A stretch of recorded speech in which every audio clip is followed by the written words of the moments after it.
तो नमस्कार दोस्तों। जैसे कि आप सबको पता ही है कि कल सुबह विकास दुबे का एनकाउंटर हो चुका है। वही विकास दुबे जो लगभग एक हफ्ते पहले हमारे 8 पुलिस ऑफिसर्स को शहीद कर चुका था। और सिर्फ यही नहीं, जिसके ऊपर लगभग 60 से भी ज़्यादा एफआईआर दर्ज हुए थे।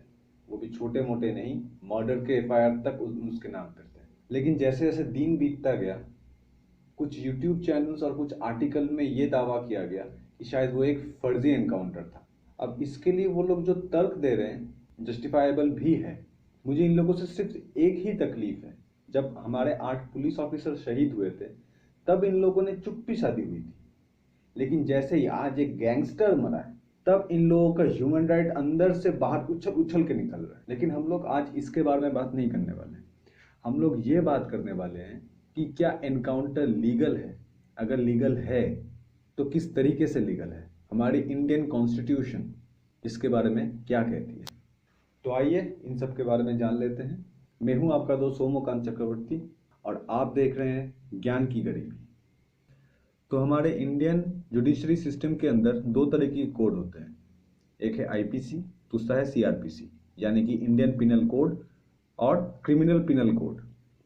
लेकिन इन दोनों ही कोड के अंदर पुलिस को एनकाउंटर का प्रावधान नहीं है। पुलिस किसी भी दूसरे आदमी को जान से मार नहीं सकती। लेकिन अब यहाँ से सवाल ये पैदा होता है, तो फिर ये पुलिस करती कैसे है? इसका बहुत आसान सा सवाल है और वो है राइट टू डिफेंस। आईपीसी यानी कि इंडियन पिनल कोड 96 टू 106 के अंदर इसके बारे में आपका पूरी तरीके से डिटेल्स में बताया गया है। सिर्फ पुलिस ही नहीं, अगर कोई आम इंसान अगर सेल्फ डिफेंस में अगर किसी को मार देता है तो वो क्राइम नहीं कहलाता। आप इसको इस तरीके के उदाहरण से समझ सकते हैं। जैसे अगर मान लीजिए अगर आपके ऊपर कोई जानलेवा हमला करता है या फिर किसी तरीके के हथियार से आपके तरफ धावा बोलता है, तो आप अपने सेल्फ डिफेंस में कानून हाथ में ले सकते हैं। और ये मेरा नहीं, सुप्रीम कोर्ट का वर्डिक्ट है ऑफ 2016। हुआ यूं था कि राजस्थान के दो भाइयों ने अपने पिता के हत्यारे को ही मार दिया था। उसके बाद राजस्थान के एक सेशन कोर्ट में और राजस्थान के हाई कोर्ट में उनको 2 साल की सज़ा सुनाई थी। और इसी फैसले को उन दोनों भाइयों ने सुप्रीम कोर्ट में चैलेंज किया था। तब सुप्रीम कोर्ट का ये वर्डिक्ट था कि अगर आप अपने संपत्ति, परिजनों या फिर खुद के रक्षा में अगर आप कानून हाथ में लेते हैं तो वो गैर कानूनी नहीं माना जाएगा। अब बात करते हैं पुलिस की। आप में से काफियों को पता रहेगा कि 90 के दशक में बॉम्बे में अंडरवर्ल्ड का राज चलता था, जिसके चलते 1993 का बॉम्ब ब्लास्ट तक हो गया था। उसके बाद बॉम्बे पुलिस के ऊपर काफ़ी ज़्यादा प्रेशर आने लगा और बॉम्बे पुलिस ने लगभग 100 इनकाउंटर किए थे, जिसमें 135 क्रिमिनल्स को उन लोगों ने मार गिराया था। और फिर ये केस गया सुप्रीम कोर्ट के पास। और इसके बाद 1995 और 1997 के बीच सुप्रीम कोर्ट ने एक्स्ट्रा जुडिशियल किलिंग्स या फिर यूँ कहें तो एनकाउंटर के लिए टोटल 16 गाइडलाइंस दी थी, जिनको फॉलो करना हर किसी पुलिस ऑफिसर के लिए बहुत ही ज़्यादा ज़रूरी होती है। और सिर्फ सुप्रीम कोर्ट ही नहीं, इसके बाद NHRC यानी कि नेशनल ह्यूमन राइट कमीशन ने भी अपनी कुछ गाइडलाइंस दी थी, जो कि आया था 1997 के मार्च महीने में। तो अब बात घूम फिर के यही आ जाती है कि पुलिस कौन से सिनेरियो में एनकाउंटर कर सकती है। अपने सेल्फ डिफेंस में एनकाउंटर कर सकती है। मतलब कि अगर कोई गैंगस्टर को पुलिस पकड़ने गई हो और अगर गैंगस्टर सामने से गोलीबारी करना स्टार्ट कर दे, तो पुलिस ऑब्वियसली अपने तरफ से भी अपना फायर ओपन कर सकती है। वो सामने से रिटेलिएट कर सकती है। इसका पूरा अधिकार सिर्फ पुलिस को ही नहीं, हम आम आदमियों को भी है। लेकिन इसके अलावा भी कुछ सिनेरियोज हैं जिसमें पुलिस एनकाउंटर करने में बाध्य हो सकती है।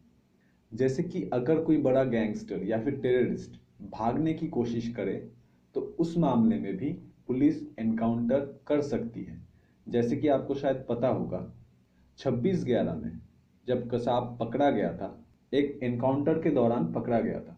सबसे पहले उन लोगों के ऊपर फायरिंग हुई थी, उन लोगों ने अपने तरफ से फायरिंग ओपन किया था, फिर पुलिस ने रिटेलिएट किया और उसमें कसाब का एक साथी मारा गया और कसाब घायल अवस्था में जिंदा पकड़ा गया था।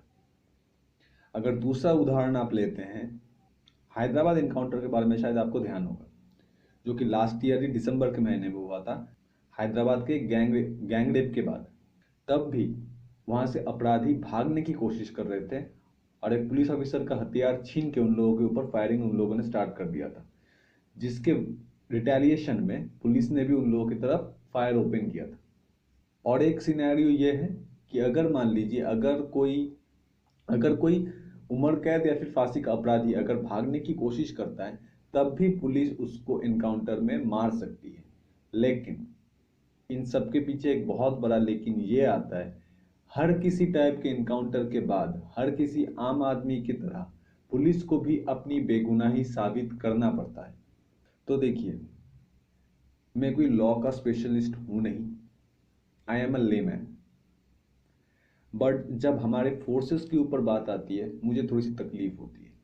हर टाइम पे मैंने ये एक चीज़ नोटिस किया है कि जब भी हमारे डिफेंस फोर्सेस के ऊपर अटैक होता है तब हर कोई चुप रह जाता है, लेकिन जैसे ही वो लोग रिटेलिएट करते हैं तब उन लोगों के ऊपर हमारे ह्यूमन राइट एक्टिविस्ट आरोप लगाना स्टार्ट कर देते हैं।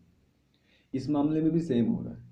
जब हमारे 8 पुलिस ऑफिसर शहीद हुए थे तब ये एक्टिविस्ट कहीं नहीं दिख रहे थे, लेकिन जैसे ही पुलिस के एनकाउंटर में ये मारा गया वैसे ही बात स्टार्ट हो गई कि ये शायद फेक एनकाउंटर है। जी हाँ, लॉ एंड ऑर्डर के ऊपर मेरा भी विश्वास है। मुझे भी लगता है कि शायद उसको कोर्ट में ले जाके कोर्ट में पेश करके उसकी गुनाह साबित होने के बाद कानूनी तरीके से उसको सजा मिलनी चाहिए थी। जैसा ये एक जुडिशरी प्रोसेस है, तो इस एनकाउंटर के बाद भी तो एक जुडिशरी प्रोसेस कंडक्ट होनी है।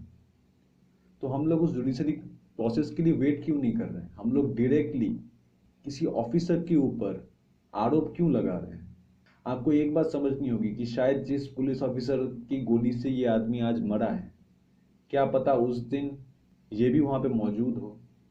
पुलिस ऑफिसर्स भी इंसान ही होते हैं। और ये बात ये नहीं है कि मैं पुलिस फोर्स को बढ़ावा दे रहा हूँ। हाँ, फेक इनकाउंटर्स भी हुए हैं जिनके लिए पुलिस को सजा भी भुगतनी पड़ी है। लेकिन ये भी सच है कि 90s के वक्त जब बॉम्बे में मुंबई पुलिस ने अपना एनकाउंटर स्टार्ट किया था, अपना एनकाउंटर स्क्वाड बना के एनकाउंटर करना स्टार्ट किया था, उसके बाद से बॉम्बे स्टेबलाइज हुआ है।